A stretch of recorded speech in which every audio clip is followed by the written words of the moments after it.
Pertamanya, marilah sama-sama kita memanjatkan rasa puji dan syukur kehadrat Allah Subhanahu wa Ta'ala. Dengan petunjuk serta rahmat daripadanya, Allah memuliakan kita semua dengan nikmat iman dan Islam. Dengan kasih sayangnya, kita dipanjangkan usia dan dikurniakan kesihatan yang baik. Dan hari ini, Alhamdulillah, Allah pertemukan kembali kita.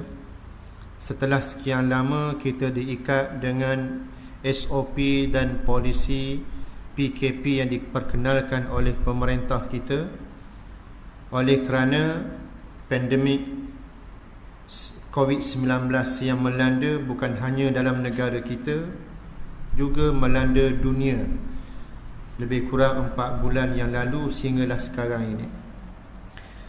Alhamdulillah, sudah ada kelonggaran untuk kita melakukan dan mengadakan majlis ilmu secara realiti. 4 bulan yang lalu majlis ilmu juga boleh berlangsung, tetapi secara alamiah, secara online.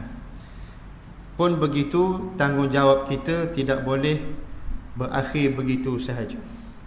Kita mesti melunaskan tanggungjawab kita sebagai hamba kepada Allah, sebagai khalifah Allah, dan sebagai golongan yang menunaikan amanah Allah Subhanahu wa Ta'ala.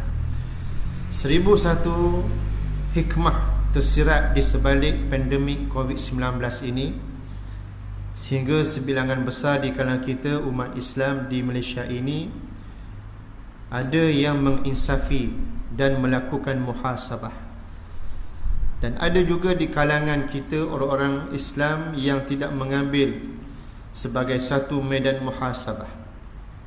Bahkan ada yang menuding jari, menuduh dan menyalahkan orang lain dan sebagainya.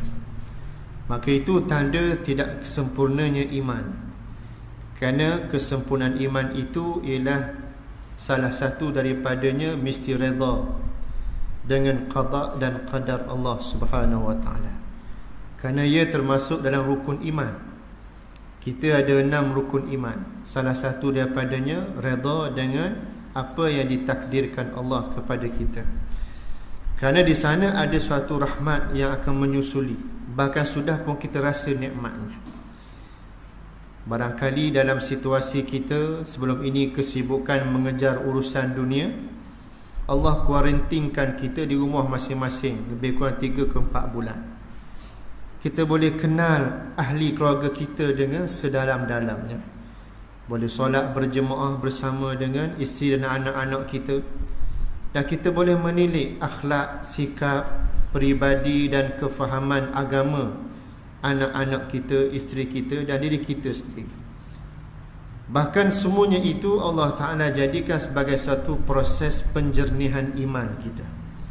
Kita patut rasa bersyukur kerana dalam situasi kita dilanda COVID-19, virus corona itu sifatnya bahaya yang boleh membawa kematian, tetapi kita dalam keadaan masih bertenang, dalam keadaan masih terkawal, kerana Allah Ta'ala menaungi kita dengan rahmatnya.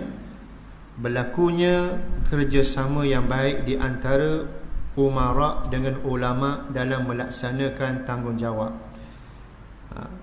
Nak dibandingkan dengan tempat-tempat yang lain, terutamanya blok kuasa besar dunia Amerika, yang sebelum ini dilihat sebagai suatu tumpuan dunia, negara yang mendepani teknologi, kemodenan, pembangunan, pengetahuannya.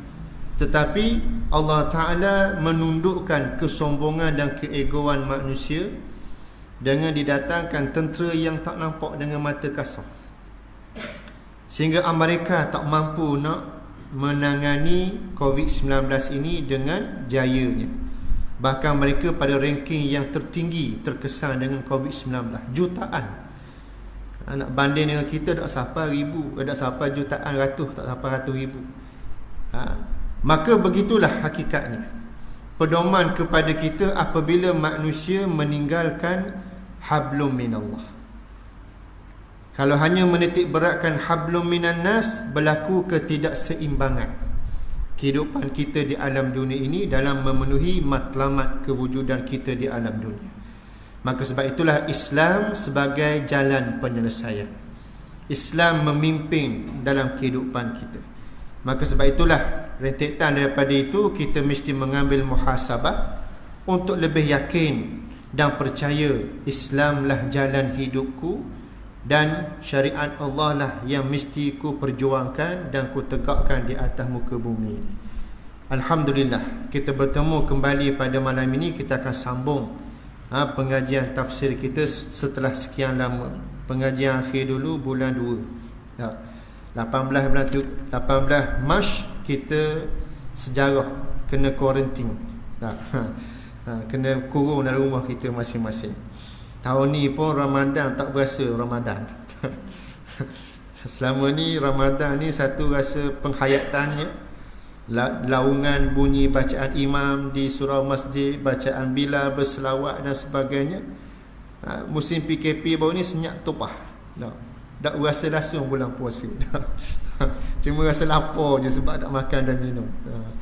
Namun begitulah Allah Ta'ala ambil sekejap nikmat itu, supaya kita yang sedar ini berperanan semula, jaga mengimarahkan bumi Allah Ta'ala ini.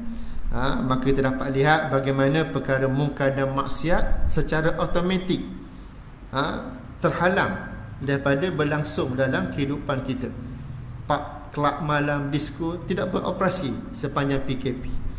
Bumi rasa bersyukur sebab apa? Tak ada makhluk yang berpijak padanya yang merupakan ahli maksiat. Masing-masing jadi sedar, juruh belaka, takut belaka, dalam keadaan menginsafi. Orang yang tetap melakukan kejahatan memang melakukannya, tapi tidak secara berjemaah. Macam kelab malam, disko tu berjemaah lah. Dia tak rasa pun takut kepada Allah Ta'ala. Tapi PKP baru ni habis senyap tupah. Pelacuran, industri pelacuran pun tak berjalan. Arak, GRO pun tak beroperasi. Semua tidak berlaku. Maka inilah satu rahmat dan membuktikan manusia boleh hidup tanpa perkara-perkara itu. Maka dah lebih sedar manusia boleh hidup tanpa ada pelacuran, tanpa ada arak, tanpa ada hiburan melampau-lampau. Maka kembalilah kita kepada fitrah kita. Itulah iyyaka na'budu wa iyyaka nasta'in. Hanya kepada Engkau lah kami sembah, hanya kepada Engkau lah kami mohon pertolongan. Itulah realiti kita manusia selaku hamba kepada Allah Subhanahu